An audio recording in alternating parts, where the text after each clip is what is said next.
Hola y bienvenido de nuevo a Sustainable Teacher. Si es la primera vez que pasas por aquí, me llamo Leticia y me alegro de conocerte. Y si ya has pasado antes, me alegro de volver a verte. En el vídeo de hoy estamos en mi coche, porque tengo que hacer tiempo. Estándome el sol aquí, me voy a poner morena a este paso. Y es que voy fatal de tiempo en la vida, entonces he dicho, vale, tengo que grabar la segunda parte de mi experiencia con la disciplina positiva. Y tengo como unos 20 minutos de aquí de espera y he dicho, va a cuadrar. Esto tiene que ver con lo de la productividad de Leticia. ¿Cómo sacas tiempo para todo? Pues grabando en el coche. Así que si este vídeo te interesa, no lo dudes. Suscríbete, dale a la campanita y si te gusta este vídeo, dale al like. En el vídeo anterior os conté que era la disciplina positiva, cómo había llegado a ella, que cómo me había formado, etcétera, etcétera. Y os dije que en esta segunda parte os iba a contar las herramientas que más he usado y más me han gustado o servido. Entonces, la herramienta más poderosa para mí, sobre todas, es la asamblea modo disciplina positiva. ¿Qué es la asamblea en modo disciplina positiva? Pues es una asamblea que tiene como varias partes, pero al final el objetivo es hacer a tus alumnos parte, ¿no? Lo de la que hablábamos de la implicación, de la importancia de la pertenencia, del problema y de la solución. Y entonces es que cambia radicalmente la percepción del conflicto, de la resolución. Está genial. Entonces, ¿cómo empieza la asamblea? La asamblea empieza poniendo a toda la clase en círculos. Es muy importante que todo el mundo se vea las caras. No podemos estar en filas. Nadie está ni delante ni detrás. Yo lo que hago es que, para que sea muy rápido, es a los del perímetro de las mesas más exteriores los dejo y a los de medio les digo que se pueden sentar en las mesas de un compañero que les deje sentarse. Tardo 30 segundos, no hay que mover sillas, no hay que poner mesas y funciona muy bien. Sí que están un poco unos más altos que otros, pero todos se ven las caras, que es lo importante.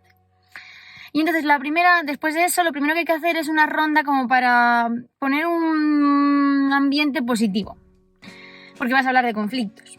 Entonces se hace una ronda de agradecimientos y reconocimientos. Esto lo he hecho en un reto yo de este curso y hice un agradecimiento y reconocimiento a todos mis alumnos y alumnas. Y estoy poniendo el dedo, es que se me caía el móvil. Y entonces hice un reconocimiento a todos mis alumnos y alumnas y les gustó mucho. Entonces, bueno, esto hay que entrenarlo, sobre todo si son pequeños, hay que enseñar a agradecer y a reconocer y a aceptar agradecimientos y reconocimientos. Claro, en la ESO es más fácil, ¿no? Es más fácil, tú lo haces y ellos ya saben hacerlo. Del otro modo, a lo mejor en niños pequeños tienes que hacer juego de roles para que ellos aprendan y será más lento. Entonces, siempre hay un tótem de la palabra, que en mi caso es una neurona, que no la tengo ahora, pero os la pondré en la pantallita o lo que sea, haré ya, veré, o en la cartelera, en plan el thumbnail del vídeo o algo así. Y entonces, esta neurona me sirve de tótem de la palabra, solo puede hablar quien la tiene. Y bueno, además les digo la broma de que así todos los comentarios son inteligentes, ¿no? Como que no, para que no se suelten a hablar y no les dé vergüenza, que la neurona hace que todo suene más inteligente, independientemente de que lo sea o no.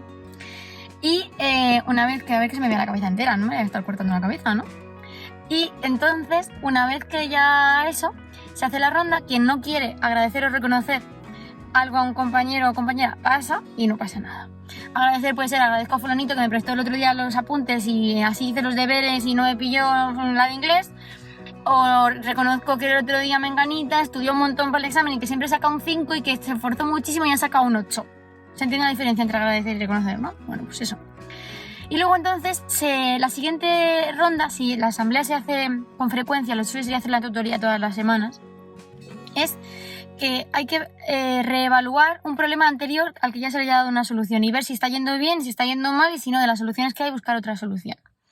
Porque las asambleas estas van de resolución de conflictos, no de castigo ante problemas, ¿vale? Es un aprendizaje del error. Entonces, se hace eso.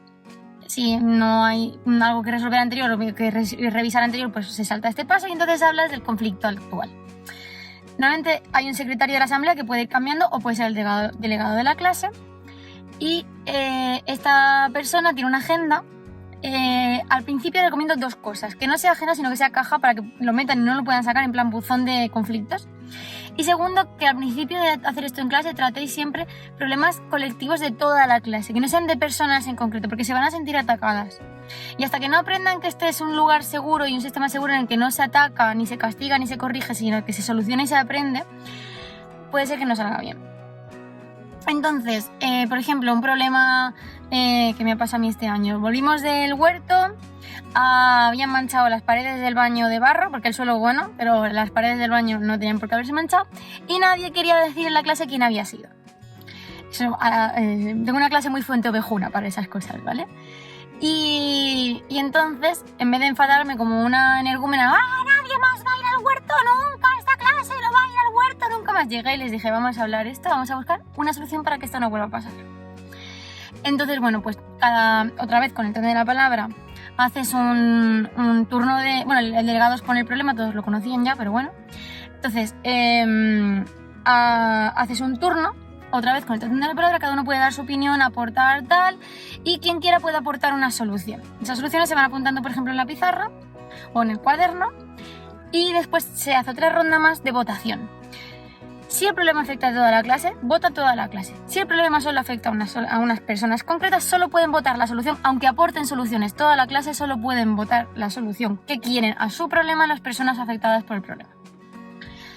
Entonces, bueno, pues después de eso, se hace registro de todo. Si en el futuro hay que revisar este problema y ver si la solución ha funcionado y no ha funcionado, están esas otras soluciones que se pueden poner a prueba. Y siempre se pueden buscar nuevas soluciones. Y al final, claro, como siempre estás hablando de conflictos y de cosas feas, chungas, tristes, se hace como un minijuego o algo, una ronda de chistes, siempre hay alguien que cuenta chistes, o juegas al ahorcado 2 o 3 veces, súper rápido y terminas la clase así. Y la verdad es que funciona muy bien. Aprenden muchas estrategias de resolución de conflictos, de búsqueda de soluciones y se sienten parte. Luego, otra que me gusta mucho, sobre todo para los primerillos de la ESO, es la rueda de soluciones. La pongo aquí, ¿vale? Después. Entonces muchas veces vienen, profe, es que me ha cogido el libro. Y es como, ¿de verdad no podéis solucionar esto solos? Pero para decirles eso, que queda como, venga, tu autoestima por los suelos, les enseñas la rueda y les dices, mirad esta rueda de soluciones, ¿creéis que podéis probar alguna? Y entonces lo vas haciendo autónomos. Tienes la rueda siempre en el corcho de la clase y ellos se acostumbrarán, en vez de ir a ti, a ir a la rueda a buscar una solución. Y luego ya se aprenderán las soluciones y ni irán a la rueda. Esa también está guay. O tener esa rueda en jefatura, por ejemplo, es útil. Luego otra cosa que me gusta mucho es la idea del oasis. El oasis es un lugar de tu clase, o Hawái se suele llamar, en el que, claro, si tienes un aula que sea la tuya, no que roten los profesores, sino que roten los niños, o que sea un aula en plan primaria que siempre está. Entonces pones un rincón con cosas relajantes. De modo que cuando un niño se le destapa el cerebro reptiliano, no voy a ponerme a explicar qué es esto ahora, ¿vale? Es una historia, creo que es de Dan Siegel esto. Entonces dejo un enlace sobre el cerebro reptiliano. Bueno, cuando explotan, porque explotan, en vez de castigarlo y gritarle ¡fuera de la clase!, le puedes ofrecer que se vaya a esa zona de oasis Hawái, como se llame. Y entonces ahí hay ciertas cosas que a ellos les relajan, tipo bote de la relajación Montessori, en los casos de niños pequeños. En los casos de niños grandes en los que no tienes un aula, siempre puedes entrenar con tu tutoría que cada uno se lleve algo que les ayude a relajarse. Ha cambiado la luz, pero no sé si es mi móvil. A ver, no está. Un chico pachao. Que les ayude a relajarse. Por ejemplo, pueden escuchar un poquito de música, pueden colorear, pueden dibujar, pueden leer. Si necesitan ir al baño un momento, venga, vale. Entonces, cuando tienes un conflicto con un niño en clase, porque sea TDAH, porque tenga un mal día, porque por la razón que sea, porque ha suspendido un examen, porque se ha enfadado, por lo que sea, recurres a ese oasis Hawái y se puede relajar. Hay que tener cuidado que aprendan a que esto no es para escaquearse de la clase, ¿vale? Sobre todo los más mayores.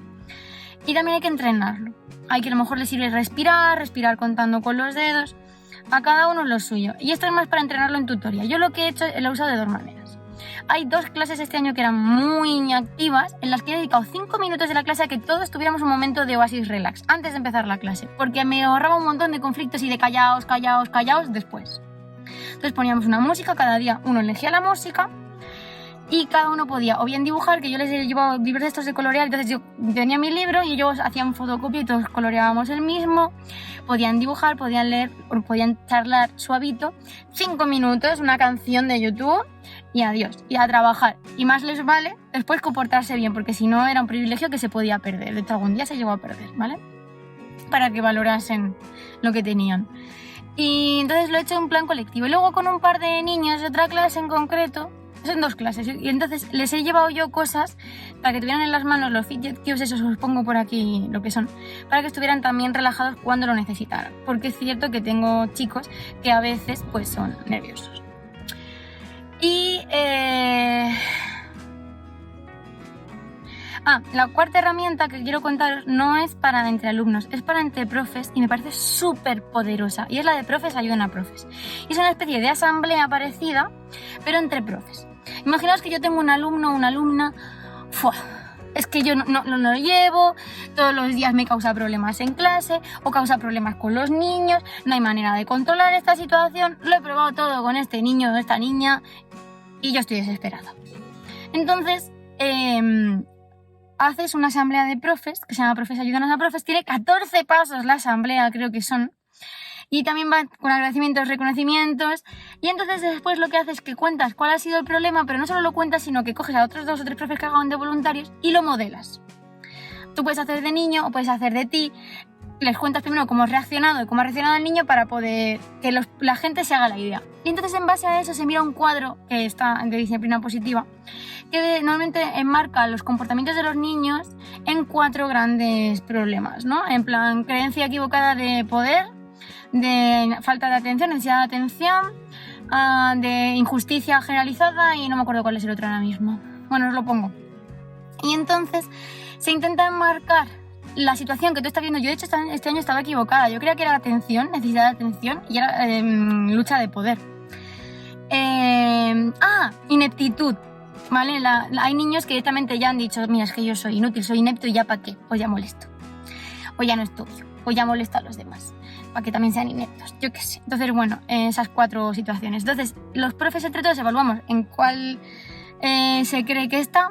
Hay un momento en el que se habla del problema y el profe tiene que taparse los ojos, a salirse incluso un poco de la sala del círculo, porque también es en círculo, para poder hablar sobre lo que está pasando y tal, siempre desde el respeto, etcétera, etcétera. Y al final se aportan una serie de soluciones, igual que en la asamblea. Y entonces el profe puede escoger una de esas soluciones o no escoger ninguna y probarla. O apuntárselas e ir probando, en plan cada semana, cada 2 semanas cambio de solución hasta que encuentre una solución que con el niño funcione. Y funciona. A mí me hubiera dicho que hace demasiado calor. Así que vamos a terminar ya. Bueno, que funciona súper bien de verdad. Y es una herramienta muy poderosa, acaba también igual con algo en plan para hacer el ambiente más positivo. Y la verdad es que a mí me encanta. Las espero poder seguir poniendo en práctica este año. Os las recomiendo, pero con formación. Esto sin formación no funciona, ¿vale? Y nada más, hasta aquí el vídeo de hoy. Cualquier duda, cualquier cosa, me lo dejas en los comentarios. Y por supuesto, nos vemos pronto.